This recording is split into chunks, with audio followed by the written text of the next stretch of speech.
Hi folks, welcome back to the channel. Thank you very much for joining me once again. You are always most welcome.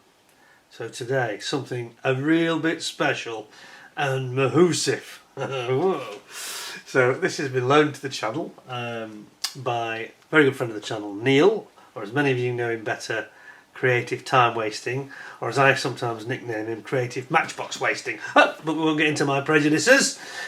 He's been a good friend to us, so I've got to behave myself and not send in the Matchbox Inquisition to arrest and deal with him for some of his crimes against the original Matchbox kids.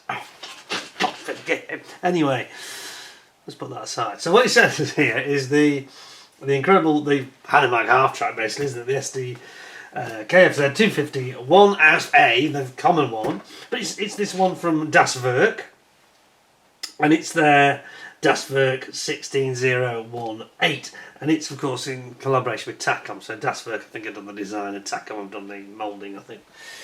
But he's also got some extras in here. It's a complete monster. Now, many of you will have seen my famously one of my, I think perhaps my most successful kit review ever, which was the Holy Grail, which was the Andy's Hobby Headquarters Tiger 1 early production, 16 scale with the Michael Wittmann figure, which was a very popular video, and I think we've got 40,000, something like that, in that region anyway.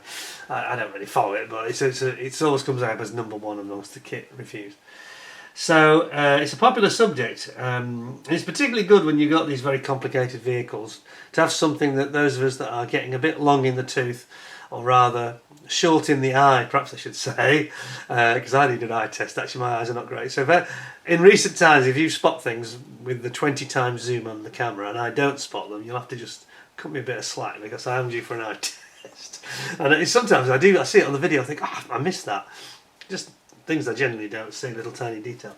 Anyway, let's have a look at this then. So thank you to Neil for very kind of him to loan us this. And it's it's not a particularly expensive kit. I think he said it was about £80, I think. And he's also got some extras, so we'll talk about that in a second. So if I get this huge box and spin it around carefully, and I will zoom you in on the side. I have to say the artwork is really cracking on these, isn't it? Now look at this. What a monster it is. I think it's a sort of a CAD rendering, but it's quite a good one. So that's what it should look like when you're done. You've got the whole engine. It shows engine and gearbox, but I think he's gone for, it says, detailed running gear with torsion bar suspension like the original. Detailed engine with openable engine cover plates. Complete detailed interior, workable tracks and suspension, driver figure is included, and 4 marking options. And you can see there you've got the instrument panel as well for the driver at the top, engine and gearbox at the bottom. But I know he's gone and got some extras in here, so we'll come to that a little bit later. I think he felt that there were other options that might be better for the interior. Now, I think he also mentioned to me there's some question marks about some of the fine details in this kit accuracy, but we're not going to worry about that. I'm not an expert rivet counter myself. The only thing that I see on this that's probably missing is... oh no, it's alright. Well, yeah, it is actually missing Africa core markings, but anyway. So you've got 4 marking options. We've got the... I'm going to have to zoom back, 'cause it's so huge, isn't it? So we've got... here, we've got 1942, the Soviet Union, Summer 42, the Grossdeutschland Army Group. Then we've also got the Summer 42, we've got the 14th Panzer Division. Over here we've got the Africa Corps, Abteilung 999 in Rhodes, Greece. Oh, that's interesting, in the summer of 43. Interesting. And then the Leschützen Company, Kradschützen Battalion, 11th Panzer Division. And this is in Russia, the summer of 42, again over on this one. So there we go. I'm going to have to put this box down because it's too heavy. There's a lot of plastic in here. So you might want to just draw up yourself some drinks and snacks. This would be a good moment to rush to the fridge or the snack cupboard, because it might take a while, this, especially because I know he's got some extras in here as well. I'm going to remove the lid very carefully. I think they do a good job with the packaging on these, I've got to say. But I haven't actually had a Werk before, so this will be an education for me, although I think it's going to look very Takom-like. Now here is the extras, which I'll come to in a little while. And I think we might actually start with this, in fairness. So this is the Pontos. Now Pontos is a South Korean company, and they do resin sets, 3D printed resin. and basically it's a very highly detailed up version of the engine. I don't think it's the gearbox as well, just the engine, but it's got a lot of detail. If I turn it around, you'll get an idea of the flavour for this. Check this out. Yeah, you can see there that it really is detailed. You've got every component really broken down. A lot of fine moulding you probably wouldn't manage with injection moulding, if I'm being honest. And things like the fans and some of the pipes and even the aerials, look here. Things like that. It's extras all over the place. Really quite a nice set. So we'll actually start with that, I think. I think we'll just move the great big kit aside and we'll just have a quick look at this. Now, of course, it's a 3D printed kit, so you're going to see it on one of these weird 3D matrices, which means it's quite hard to see all the detail without taking it off the sprue, which we will not be doing, of course. I think he'd probably start building every original Matchbox kit left in the world if he caught me doing that, and we wouldn't want that now, would we? So let's have a look at this. It's going to be quite an interesting one, I think. Oh, it's got some photo etch in it as well, I think, and some decal. So we've got some instructions, which are very colourful. That looks cool. We have got 2 bags, or 3 bags in total. So 4, big pardon. Oh yeah, we've got the radiator grill, and we've got some, what looks like aerials and things. Okay, so let's pop that out there. Let me first show you the instructions. I'm not sure how. Okay, it shows. Interesting, this I've not seen one of these before. So it shows you. There were going to be some decals, but they've been blanked out, so they're not included. That's interesting because it shows it on the box. How odd. However, Neil is very confident that this is going to be superior to the kit. So what it's really showing here is how they actually come off the sort of matrices and how it appears. And it's highlighting in the orange colour all the bits you need to remove, really. So the little orange sort of stubs on everything, you'll see many of them. That's the bits it's really telling you basically to take those off. And in this case you can see sort of before and after. See that? Yeah, it's not very descriptive, I've got to say. And then on the other side, once you've taken all that rubbish off, so to speak, then it's sort of fairly basic instructions, but I think the clarity and the colour helps. Don't think it'd be that difficult to follow. It's just a bit crowded on one relatively small A4 sheet. They've crowded everything into it, which I'm not a big fan of, if I'm honest. Perhaps a couple of just spreading it out a bit more and slowing down and making it look a bit less busy would be a little bit more helpful, I think. That's my 2 cents anyway. Anyway, there you go. So it shows you working your way through. Does look very detailed, I've got to say. Yeah, it's quite a handsome looking thing. So that's your instructions. Then we've got this is the radiator grill basically, and here we go, look at that. It's nice, isn't it? Yeah, that's pretty good. That's pretty nice. That's a photo etch there, and there's one other part. I'm not sure what it is, if I'm honest. Then we've got this bag, which I won't open because I'm terrified I might lose some of these. But we've got basically in the bag, we've got some brass items, and it seems to be maybe torsion bars and maybe an aerial or two. An aerial, because they're very fine. Hence the reason I'm a bit nervous taking them out. I don't want to bend anything or cause any problems. But it comes with this set, as you can see. Looks very nice. Can't beat a nice bit of turned brass. And then we've got the bag. So this is going to be, I think, maybe a bit odd, maybe a bit tricky for the camera to really convey. Because a lot of these are so deep within their matrices that I think it's going to have a little struggle. Let's have a look. But I think you can tell straight away there's some very fine detail work. Sadly on this one, some of it's on the blank side, you can't really see anything. But you can see there where those little pins are that you're going to have to remove. This is the only downside, isn't it, with resin? There's quite a lot of work to get them off the sprue. And it makes injection moulded plastic look pretty simple. So this is the back side of the radiator. And I think the focus of the camera is going to struggle a bit here. So just beyond this matrix at the front is a very fine grilled radiator. If you can't see it, please take my word for it. And on the back side you've got the two areas where you can see the circular where the fans go. And then we've got, I'm just going to knock off my zoom fraction because when it's at maximum zoom it's always struggling for focus. Again, you can see there's quite a lot of fiddling around, faffing around, you could say. This is why I'm a bit reluctant with some 3D printing. I think there's such a lot of work in getting it off, just getting the parts, you know. Injection moulding is much cleaner, isn't it? But obviously doesn't give you quite as much detail. I think that's looks like the exhaust manifold. And you've got several parts here. I think that's probably the alternator, I think. Really hard to tell because again there's nothing labelled in those instructions, it doesn't tell you what they are. So I'm not a big fan of, as you know. There's the fans. I mean, they're very beautifully formed. Just you have to be very, very careful when you're taking them off. I think that's the oil pump, I'm not absolutely sure. Looks like a housing. I'm not entirely sure what that is.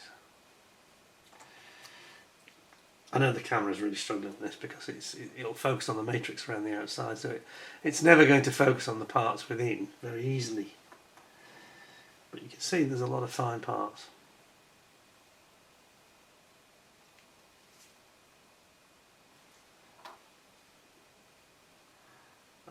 Looks like some sort of brackets.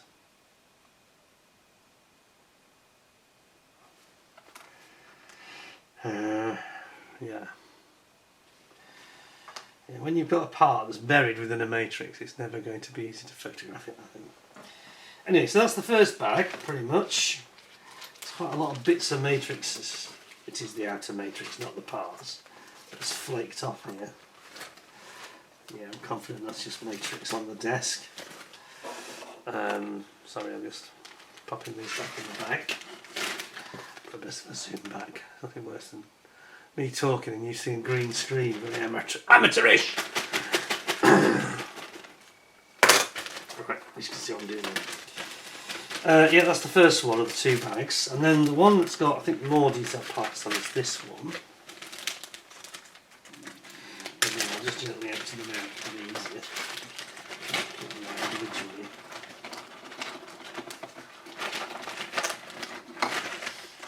Gentle, without any damage. Yes, now we're getting into some of the really detailed stuff, so let me zoom you back into this. Now then, you've got all your drive belts here and your pulleys coming off the engine. So that's quite nice, isn't it?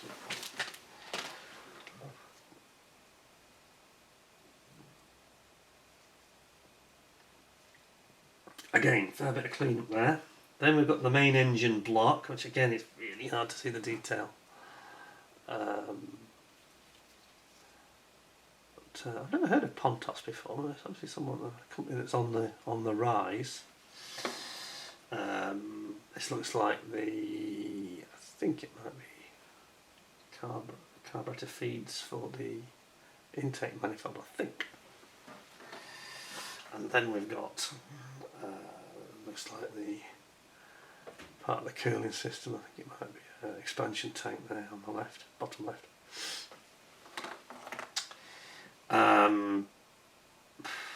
This is really hard to say what this is actually.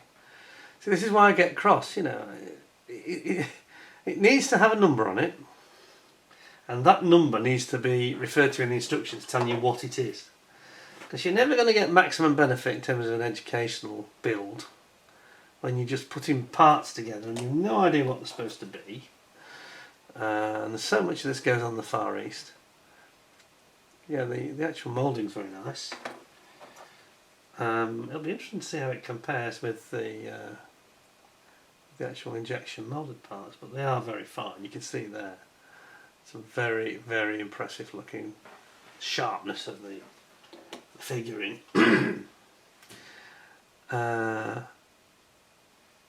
But it's just so hard to actually get a bead on how good it is when it's all within its, it's all within its matrices. But that's the name of the game in 3D printing, of course. I was listening to Jason at Model Kit Stuff talking about this about a week or two ago, and I have to agree with him. He was not overly. It's not that he wasn't enthusiastic, but he was commenting that some people saying, "Oh, this is going to kill injection molding, and this is the next new thing, and it's a complete game changer." Well, he didn't agree with that, and I agree with him, because it's a bit like photo etch. You can see there are limitations and there are some drawbacks. Gluing these things can be a drawback. Cleaning them up is a drawback. The time involved is a drawback.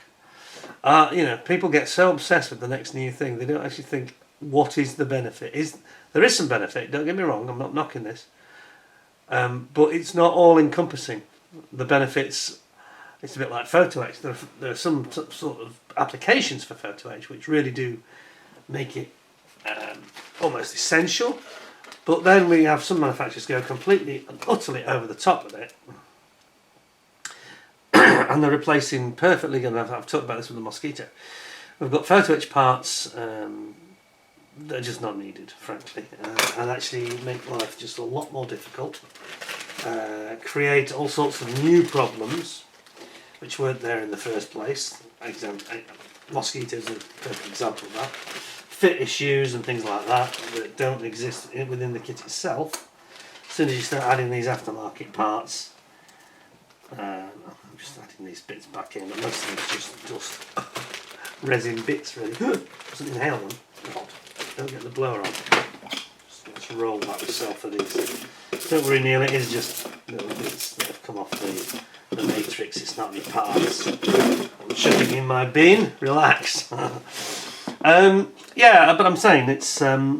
Jason was saying that he really thinks that people are getting a bit over the top about it and carried away, and it's like it's another weapon in your armoury within the modelling industry.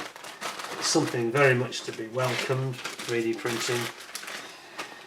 But as I say, I agree with him completely. It's not a panacea. It's not going to replace injection moulding anytime soon. It just isn't, because, like all things in life, there are upsides and there are downsides to everything. So you not pack that very well, frankly. And have a little shuffle here, so I don't want to damage his product by cramming the box lid. There we go. I think we're going to that's it. Better. Yeah, but I'm quite impressed with the presentation, but some details about what the components are would have been better. And it is very difficult to photograph, as I say, and really show you. But I'm sure that will be a very detailed. You take your time cutting those off. That'll be a very detailed little kit. So I'll put that on the side. So in terms of marks out of 10 on that one, give it a 9. I think 9. Yeah, I think 9, because I think the instructions could have been a bit clearer. Why they had to cram it all into one piece of one side of A4 like that, two sides of A4. Not sure. Let's get back to the kit, because I think this is what most of us will be fascinated by. So I'm going to take the lid off this again. And I'm going to very carefully get this out. Now, they've got resealable bags, so that's good. So not a problem. There's quite a lot of plastic, as you would expect. Oh goodness. Bear with me. Good lord. There you go. It's good that we've got that packaging to help damp any shocks.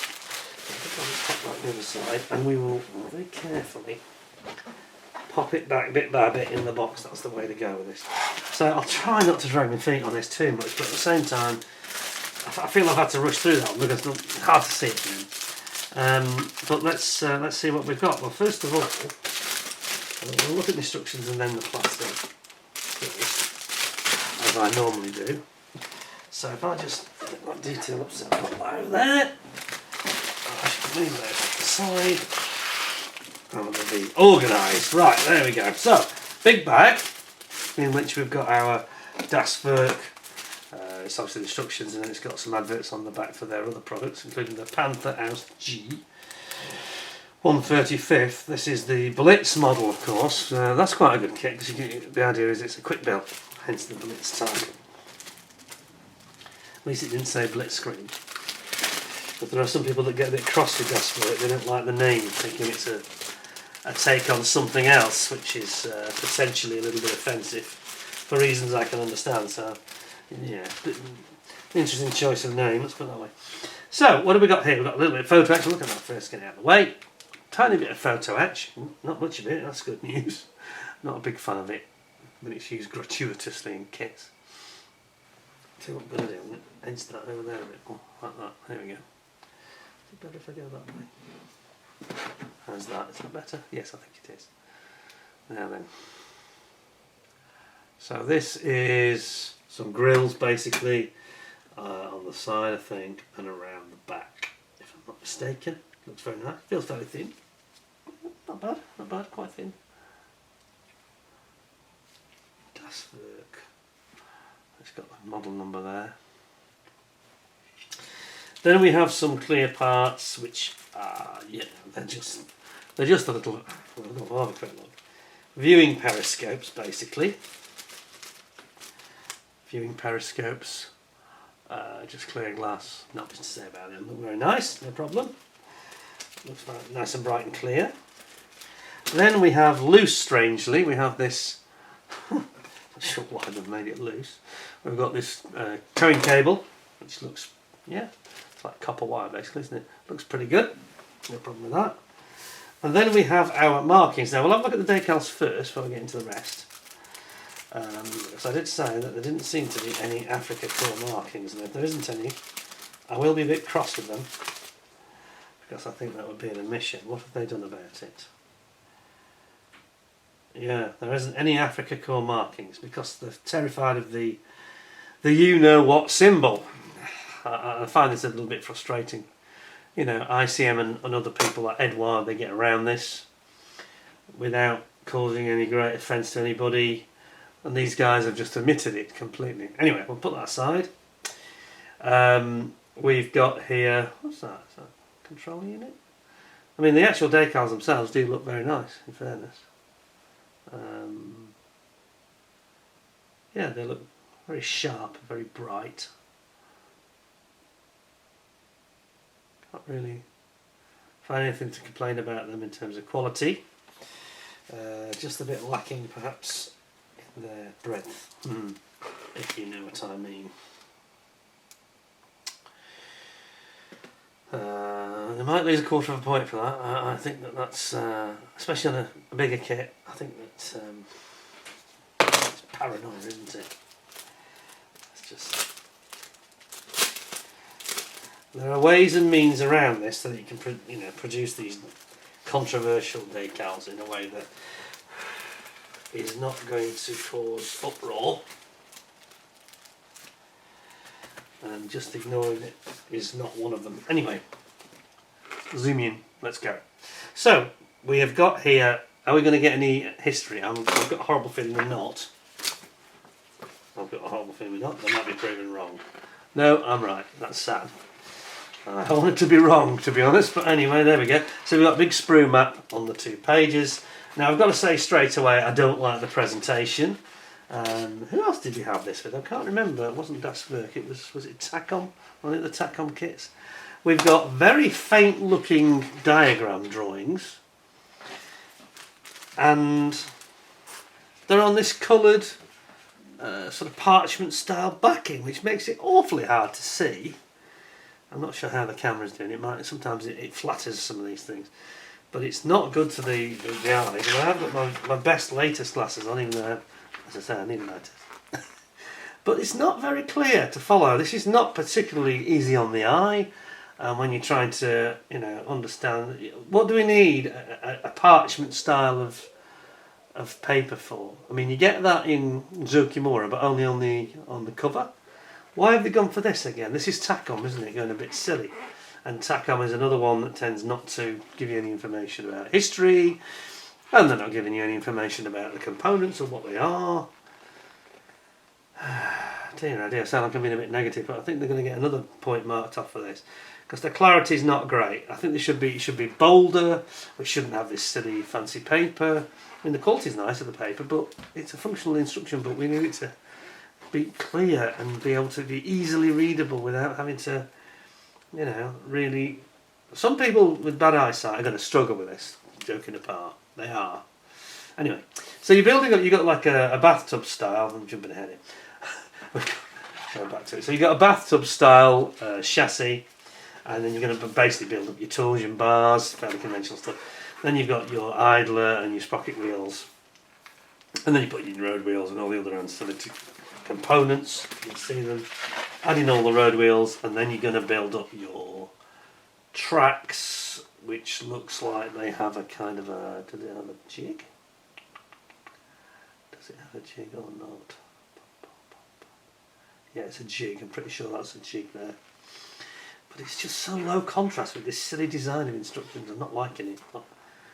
I don't fancy building this because it just looks like your brain is going to be overloaded trying to get clarity from what they're saying.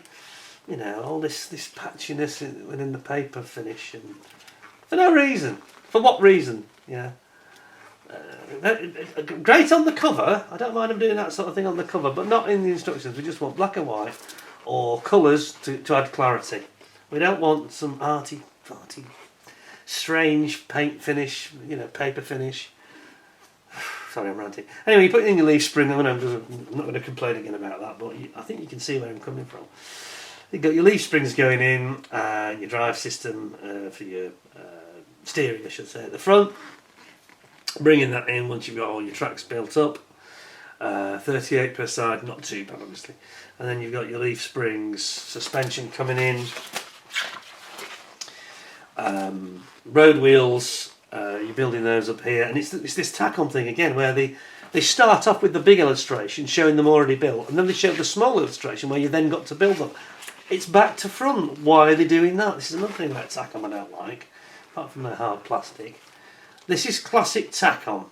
So I think Werk have just done the basic design of this in terms of what the kit's going to be, and then Takom have done the implementation. You can tell. So then you're going to build up your engine gearbox starting here, and your sump guards coming in. You've got your housing for the drive system. Then you're going to see this is nice. I don't want to complain about this. Is good. Where they've got like a photo showing the colours and everything and how your instruments should be shown with the decals. That's cool. And then we've got the starting to build up the interior, complete with the steering wheel. Yeah, steering wheel, because of course on these you have, I think, a front and rear steer, don't you? Or is that the Puma? I'm thinking of the Puma. Maybe not. A few bits of photo etch going in here on the, I think it's around the brakes. They've got inboard brakes. Yeah. Inboard brakes, it would seem. So you're pulling those in here, but again on the camera it looks very low contrast to me. It's not. I don't think it's picking it up that well.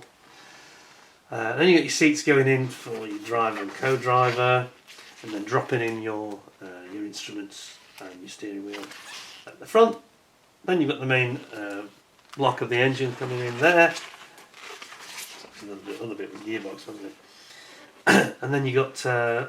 You've got to put on your exhaust manifolds, etc., intake manifold, fan belts, fan drive, cooling fan, secondary cooling fan, I think, for the. Well, that's interesting. That's interesting. It's a different design, isn't it, to the one that was in the. This is odd. It's got a single fan, cooling fan, not a twin one like the one that was in the Pontos. 3D resin kit. It's different. Don't know why that is. Anyway, then you're going to build up you've got the radiator coming in front, obviously there. Then you're going to build up basically the floor area on top of the load area and the troop flooring, and you've got a seat for what is basically the gunner at the back, I think. And then you've got stowage compartments coming in here, and couple of ancillary items. Looks like it might be a washer bottle or something. And then we've got fire extinguishers. You're going to need that. Fire extinguishers and stowage boxes on the side. Yeah, it looks like MP40 Schmeiser machine pistol and an MG34 that are going to be going in there on the wall, the side walls of the actual vehicle, stowage for the weapons. And then you've got your what is that? Part of the brackets that are going to mount it on the side. Then we've got our kind of running board stroke wings, so to speak, on the side, complete with a water tank, I think it is. You've got all your tools, you've got your cutting equipment like wire cutters, you've got the spade. Other side you've got a hatchet, pickaxe, etc, etc. You've got the loading door at the main door at the back with the latch on it, big latch lever on it. Whoops. And then those two sides that you've built up go in, and the back goes on, of course, complete with the door. Then you're going to build the sort of instrumentation, the radio gear that goes underneath the sort of scuttle of the front of the vehicle. And then you've got like a carbine rifle stowage rack here, KAR 97s or 95s, I think. And then you're building up your vision slits, viewing ports, and inserting them like a pistol port and a viewing port, aren't they, basically at the side. Then you've got all your cowlings and your covers, the engine covers going on the main body at the front, access covers, access hatches. Then we get, in far better clarity it must be said, which I like much more than this very fine line drawings that they've used, much bolder looking, you've got your driver figure. So that looks a much better instruction example. Perhaps they could take a note from that. And then you're dropping basically the top of the deck, if you like, onto the engine and the driver, and then you're mounting your MG34 machine gun here at the front. And that's it. Thank goodness. Oh, I don't like the way they've gone about these instructions. That's the second time, and it's definitely Takom style, this. So I think that Werk should tell Takom, don't do that again, please. It's not bold enough, it's not clear enough, and it's just distracting having all this, parchmented style to it. Anyway, then you've got your markings and your, this is what I really moaned about, the lack of Africa Corps markings. Where are they? That is an omission. Now you can argue that it's in Rhodes, Greece, but I'm pretty sure it would have Africa Corps markings on it. But they're saying it's the Abteilung 999, so I suppose that's their argument. I think they've done this on purpose, though, to avoid Africa Corps markings. I think they've chosen something slightly more obscure, Rhodes, Greece, and say, well, it's not the Africa Corps. I think that's deliberate, let's be honest. And then you've got, it's all pretty much the sort of German Panzer Grey, isn't it? For the Africa Corps in the summer of 42. Well, there we go. Well, I have to say, I am not terribly enamoured with the instructions. I think they lack clarity. They're visually quite confusing because they're not bold enough. They're also polluted by this textured background, which is there for no good reason that I can see. So I'm a bit unimpressed. I think they're going to lose at least doing too well so far. I'll bet the plastic is gorgeous though, because that is what normally is the case with Takom. But Werk, well, I would have a chat with Takom if I were you, because I think that there's improvements to be made there, quite a few improvements they could make. I actually found that slightly irritating, and I don't want to be negative, especially on what is looking like a lovely big kit. And the potential is... Here's my prediction already. I reckon I'm going to love all this plastic, and I'm going to tell you it's a great kit, but it's ruined by stupid instructions which are a bit lacking in clarity. There's my prediction. Let's have a look. Ooh, he's negative sometimes, isn't he? It just annoys me. It's like, come on. They made it all this arty-farty, strange designer paper, and just get the basics right, you know. This is very meaty. The bathtub. Look at this. Bathtub hull, lower hull. Beautifully moulded. What did I just say? Here we go. The plastic looks amazing. Rivets everywhere. Feels very, very Teutonic and Germanic. Very solid. It's quite heavy, this as well. It is. It's solid. Look how thick it is. That's got to be 3 mils, 3.5 mils thick. And it's got the Werk logo on it. It's strange, isn't it? Because it's like Werk is like the Andy's Hobby headquarters. They're obviously, Takom are doing this 16th scale range, and they're just looking to probably spread the cost of it with partners like Andy in America or Das Werk here. Here is our front tyres that are rubber. Perhaps a strange choice at 16th scale, but that said, they have executed this beautifully. Look at these. Can you see that? Those are nicely done.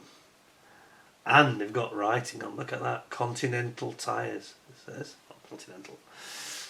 Continental. That's nice. So, oh yes, it's even got extra Galand, Overland, I think that is, isn't it? So it's like an all-terrain tyre, basically. Well, I take back my comment about it being a rubber tyre, because I think they've done a beautiful, beautiful job with those. Look at that. Those are absolutely stunning rubber tyres. And they're actually like, they're not solid, they're actually like a real tyre, look, they're hollow. I like those. This has started badly, but they're pulling it back. They're reining it back in after their initial failures of the instructions. I can tell already. So far, so good. Back in there. So that is your that's your bathtub style hull, and absolutely stunning rubber tyres. Frankly, some of the nicest rubber tyres I've seen. Flawless, as far as I could see. Mind you, I say you have got the benefit of 20 times zoom. Let's hope you thought the same. Oh! Oh, the bag has bust. I'm sorry. Sorry, Neil. They are quite delicate bags, though. They're not quite as beefy as the ICM ones. They're very thin, has to be said. Making excuses. Oh dear, did I just have another one of those moments where I break somebody's kit? No, I didn't break it. It's fine. Nothing's broken. Say that. Don't say that. It's just split the bag a little bit. I think it's because it's got the sharp edges. That's why. I'll gently put that away. It'll be fine. Now we've got the top deck, and again it's very, very beautiful. It's going to be what I predicted, isn't it? It's the same old story, isn't it? It's going to be lovely plastic and everything else is silly.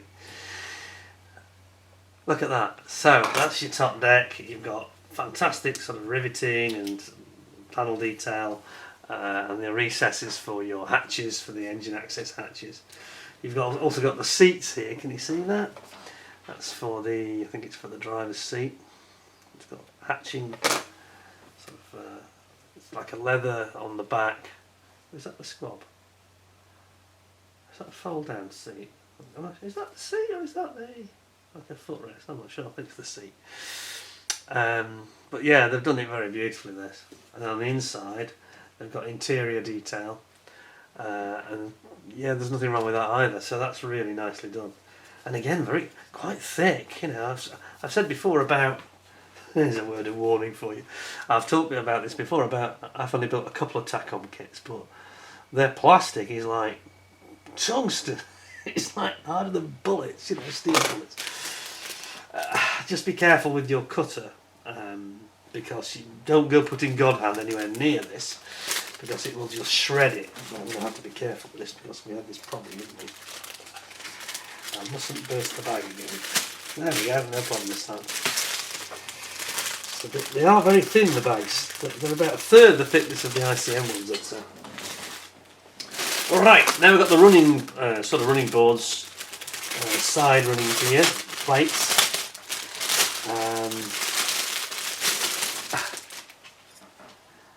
And again, absolutely exquisitely moulded. Plastic's great. Plastic's lovely.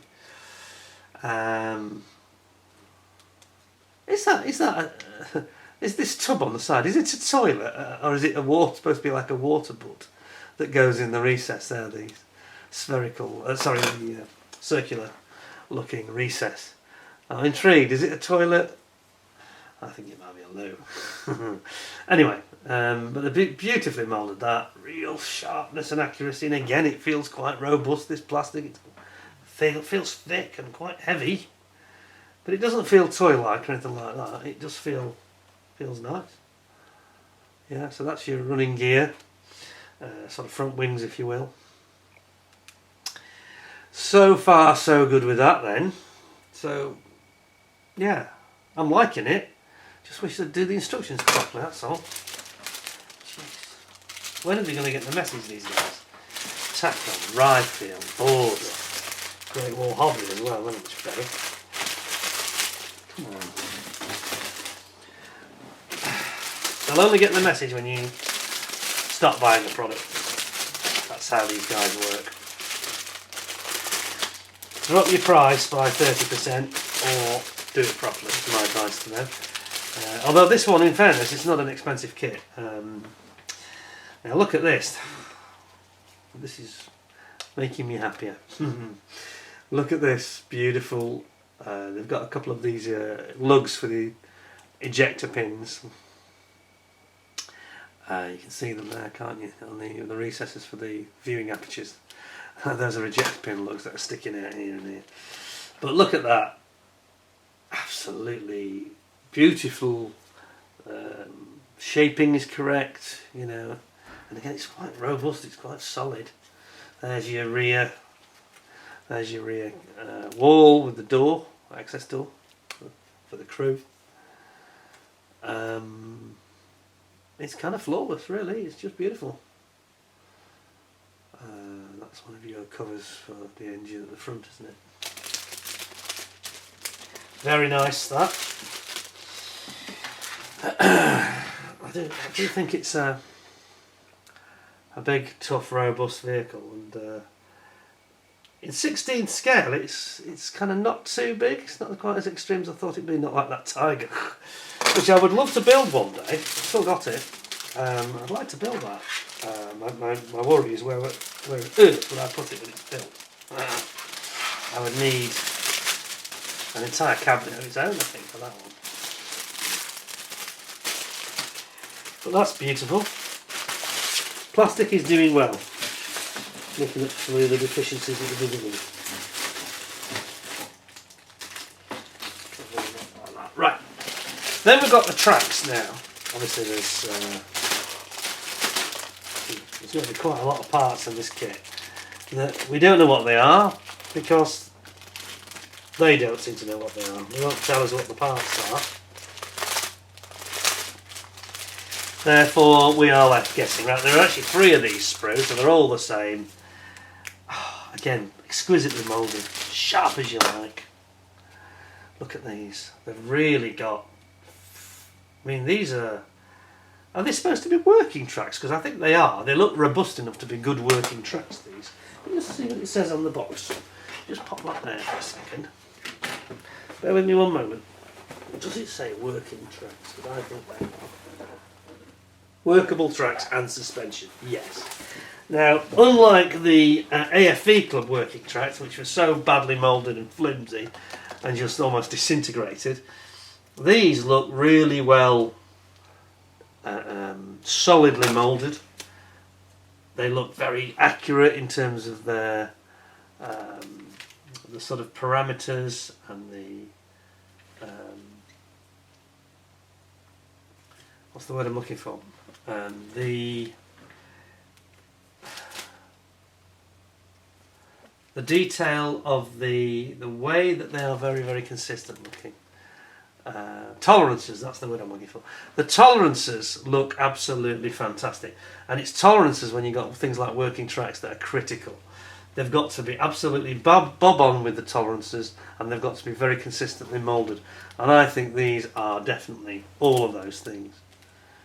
So there's your tracks, of which there are many. There are the pads that actually touch the road, like a rubber section in the middle. Those are beautiful. I'll bet they'll work a treat, these working tracks. They were working tracks on the King Tiger as well, the Andy Hobby Headquarters one. And they looked, well, he built one and it definitely did work. The tracks did work. So they're good at this. This is where Takom are good. It's one of their strengths, for sure. For sure. Those are good. I think you've got some proper beefy tracks that will be robust and actually will work. Excellent. Now then, oh, I think you're going to like this. Yeah, we're definitely playing up to their strengths now. We've all got all the rubbish out of the way at the beginning, and now we're in a happy place. It's difficult, isn't it? You know, I want to be positive about these things, but they just won't listen to the customers. And what they do well, they do brilliantly. Look at this. You know, they do all the, I've said this before many times, but they do all the really hard stuff very, very well, and the easy stuff they make a complete botch of it. Same with rifle, same with board. And why? Crazy. It's just laziness, really. Look at that MG34, and it's slide moulded. Sorry, it's slide moulded. So look at the breech, the muzzle. See it? Hollow at the muzzle. Isn't that nice? What an amazing looking weapon. That looks like the real thing scaled down, doesn't it? That's absolutely incredible.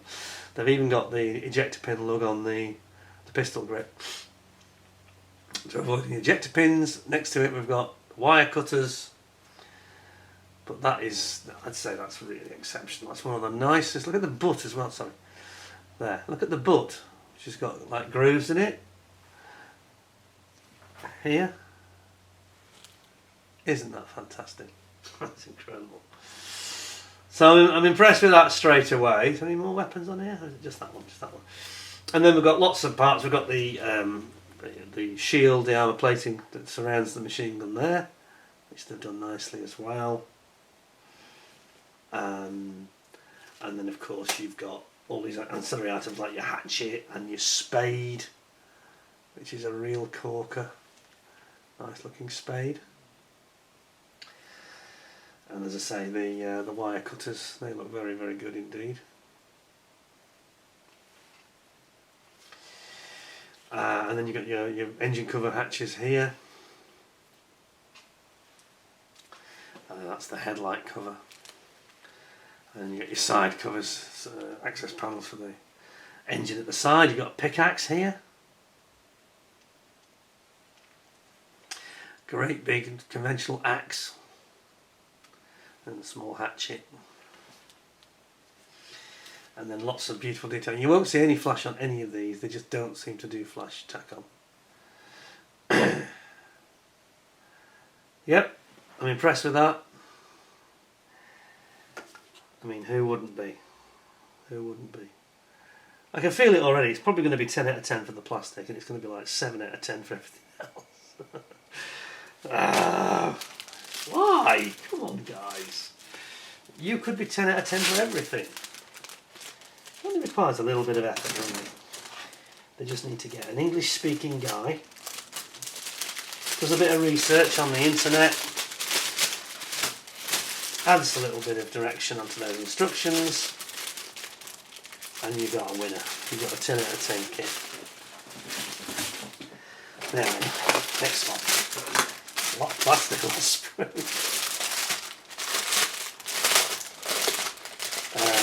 Now, if Neil was right, I think he said it was 65, 70 quid or something like that. I'll check it maybe in a second, but feels good value. It feels good value, I've got to say, at that sort of price. I mean, that's the same price as something like the Airfix Buccaneer was when it came out, you know. Which is a nice kit, but it wasn't worth 70 quid, I've got to be honest.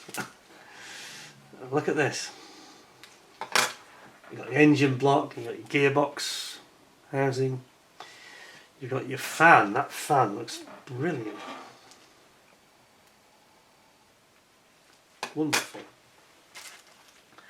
So it's even got the angle of the blades, looks real, looks realistic. You've got the housing there for the drive system, and then you've got all these various other components and drive belts and pulleys.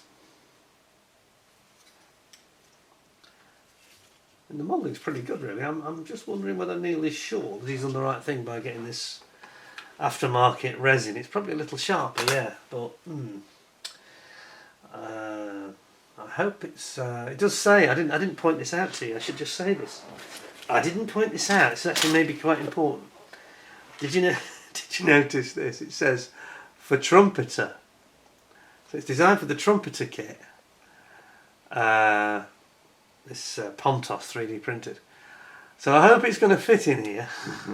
Just worries me when you get that. It's the sort of thing I'm now straying away from. I'm not suggesting he's probably done his research and I haven't, but it could be a nightmare fitting everything in. That's what worries me.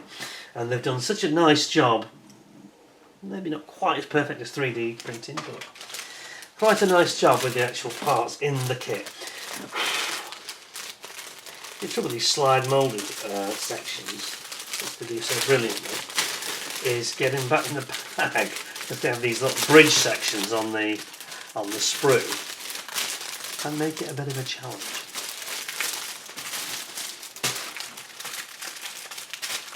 Right.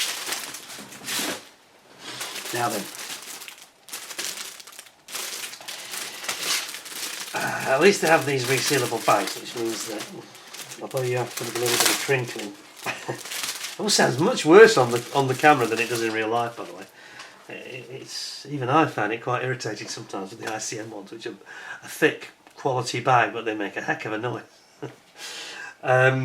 Here's your steering wheel. Zoom in a bit more. Be a good idea, wouldn't it? There we are. Look at that. That's nice. And then we've got lots and lots of ancillary parts. You've got coupling there, a drive coupling. Sorry, there. With constant velocity joints on it. And you've got all sorts of parts here which are so detailed and so many of them I can't even begin to name them all. That would be difficult. That would be difficult. Some parts of the drive system here, I think, and the brakes, brake drums. That's kind of about it. But look at the detail, isn't it nice? They really are very good at producing a nicely moulded injection molded kit, aren't they? These guys. There's no flash, even on these very, very fine parts. Look. Look at these over here, very, very fine parts indeed. And that one is just incredibly fine. Fantastic. So that's a lovely sprue. I like the steering wheel. It isn't knurled on the back though, is it? Not like the American ones, they have like a knurled grip on the back to aid. If it's raining or something, just aids your little bit of grip.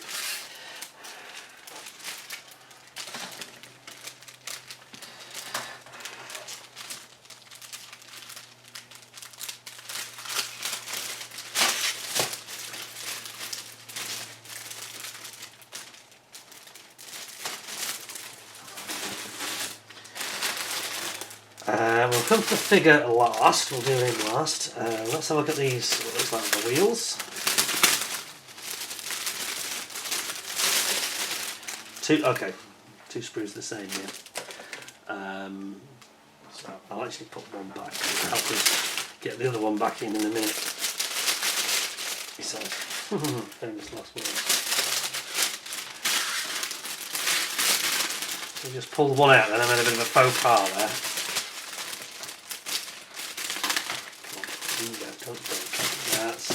Right, sorry.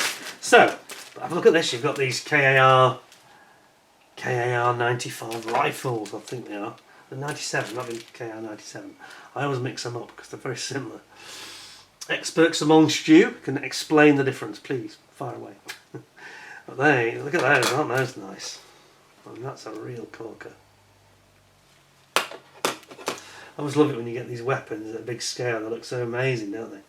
And then you've got your road wheels.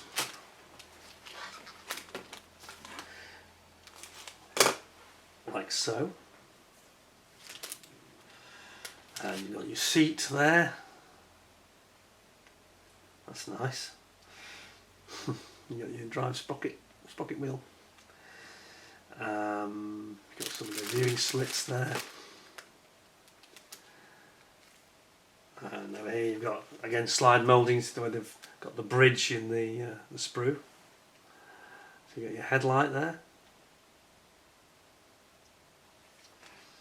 And then many another piece of the seat squab, and you've got Looks like barrel cleaning rods. Is that barrel cleaning rod? No, it's the torsion bar. Sorry, torsion bars, etc., etc. So that's very nice. Another great sprue. I love those rifles. Those are really, really nice, aren't they? Those rifles. Cool. So we'll pop that back in there with the rest.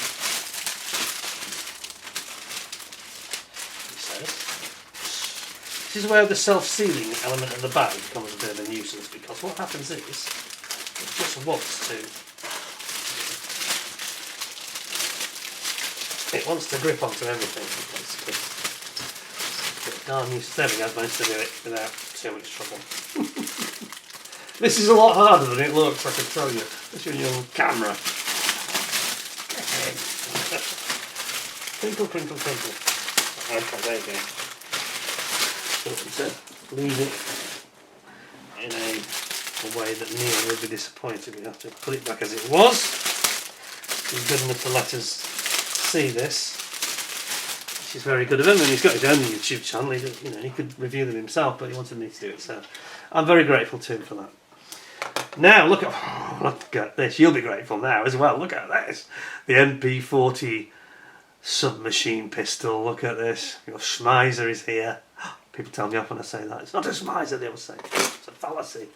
But look at that. Straight. Yeah, it's even got the folding stock. Can you see the folding stock? Folded underneath. Underneath the breech area. Here. It folds out. Look at that. Isn't that a beauty? Look at it on the other side. Ooh, that's nice. That's nice. And we have here another MG34. I think this is the one they use at the back, isn't it? And again, same as before. You've got slide moulded. You see the muzzle open muzzle because of the slide moulding that's taking place. Beautiful. Look at that. And again, same again. It's got the fluting here in the butt.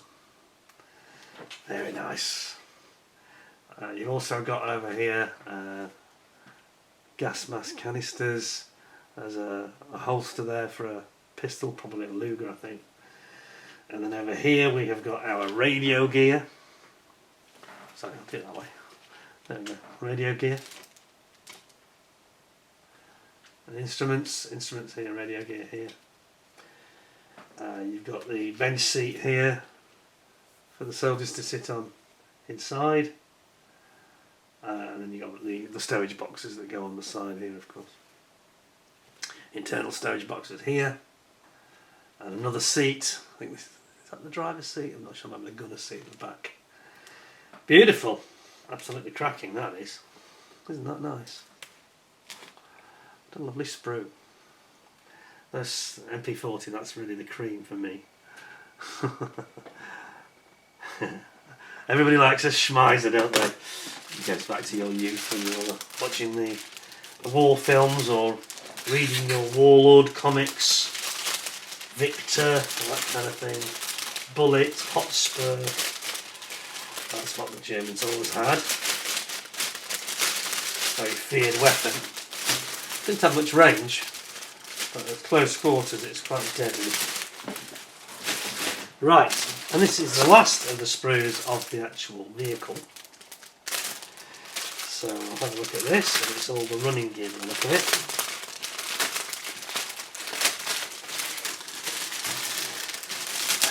Alright, so yes, it's the running gear. So we've got our drive sprocket wheels, and we've got some of the couplings. I'm not sure where they go exactly, not quite clear on that. There's your drive sprockets. And we've got your leaf springs over here. That's part of your front steering system. You've got your transmission exits here. Basically the bracing bar. That's well done, isn't it? Actually, look at that. The way they've moulded it here. That's nice. The bracing underneath. I think this is the thing I was trying to decide. Was it a portaloo? Was it water? Not sure. Still not sure. Experts amongst you, perhaps Stuart Neal or somebody like that will know. He knows his German vehicles, doesn't he? But it's beautiful, isn't it? There's not a bit of flash anywhere. They've very cleverly gone for these, quite a lot of these. Not so much on this sprue actually, but they do a lot of these ejector pin lugs. And it's a very, very fine bit of plastic, isn't it? It's very, very nicely moulded. It's an absolute corker, really. If only they can get the instructions sorted out and get some proper... Stop being such sissies and get the Africa Corps markings, you know. Let's have a look anyway. We have the figure, the final sprue, which I think should be quite enjoyable. Pity they couldn't have done a couple of figures. That's one manning the machine gun as well as the driver, but anyway, they didn't. Here we are. Last one. Careful. Oh, that's strange. The little adhesive strip sort of popped off. Oh. Anyway, here we are. So, driver. Oh, beautiful figure. They're good at this. This is where Takom are one of the best actually at some of these big figures. Look at this. Look at his face. This is incredible. My camera will lock on any second now and know that it's a face. Yep, it's like it has a little, like a matrix, like a crosshair that locks on, like a square, around his face because it recognises that as a human face and that it should focus on it. That is really nice. So well done. Look at his ears.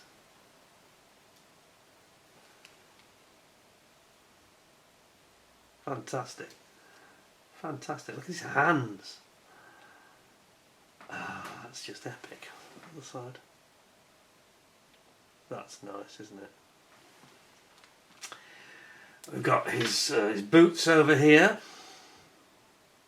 His boots. And he's got. They actually give you the soles of the shoes separately. That's incredible. And his cap. There's his cap.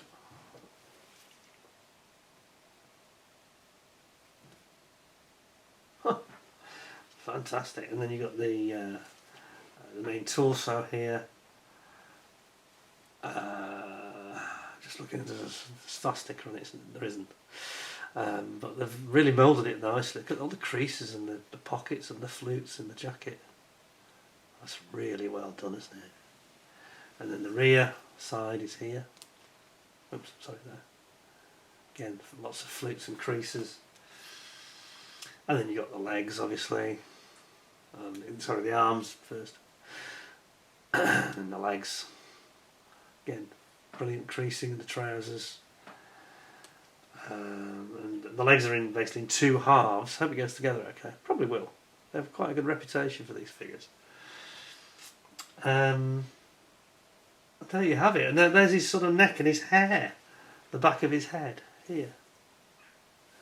Isn't that cool? That's really wild.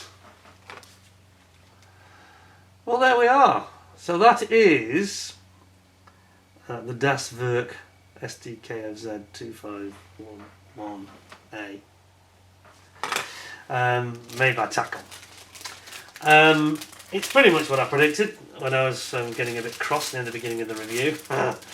The plastic is absolutely sublime, with fantastic detail, super crisp moulding. Oh, that jumped off, that's a bit strange. I tell you what, I'm not helping my cause here, bear with me one moment. I want to check what this costs because there seems to be a huge amount of plastic in this kit and a huge kit. Can it really be as cheap as Neil was suggesting, or did I misunderstand him? I'm not sure. Let's have a look. Before I give my final verdict, I'm going to look into this. So, if you'll bear with me a second, we'll just have a quick checkaroo.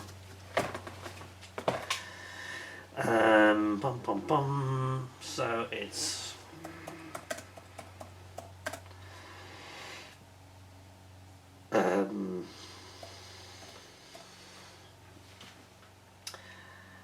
No, he was bob on, 65 quid, smack on what he was saying, yeah.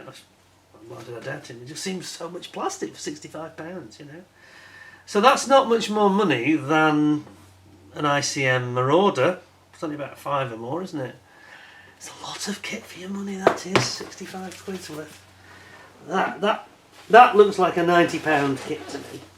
It's absolutely massive. And bear in mind, when we're talking about price on 16 scale kit with this much detail, sorry about this, I just need to zip that back in there. You think about the Tiger tank that I did the review on, the Holy Grail from Andy's Hobby Headquarters. Well, that was £150 when it came out. I don't know what they are now, but it was £150 last year when that arrived. It's bigger, of course, so it will be a bit more expensive. But this is still, you know, quite a hefty kit. It doesn't want to go on now. Put that bubble up on it. There we go. All safe, Neil. Don't worry. That's a great kit for the money. So, marks out of 10. So it's the same old story, the same old dilemma that I have. I want to give it 10 because I think the plastic's 10. But I can't because it's got these stupid instructions which are very hard, very not easy on the eyes at all. Really stupid paper that put it on with this stupid parchmenty effect on every page. Why? Just make it, do that on the outside, that's absolutely fine, but don't do it on the inside. It needs to be bolder, the line drawings are very faint, a bit like Edward are sometimes. I find that very hard to look at. Anybody, if you've got great eyes, you probably think, what's it on about? But if you haven't got great eyes, that's a nightmare. So I'm going to give it 9.5 out of 10 because the plastic, even the rubber tyres were beautiful, really. You know, there's nothing wrong with the plastic. It's the bit they give you as information that lets it down. There's no history whatsoever. Why? Why can't they just give you a write-up like ICM do? Just a paragraph, you know, come on.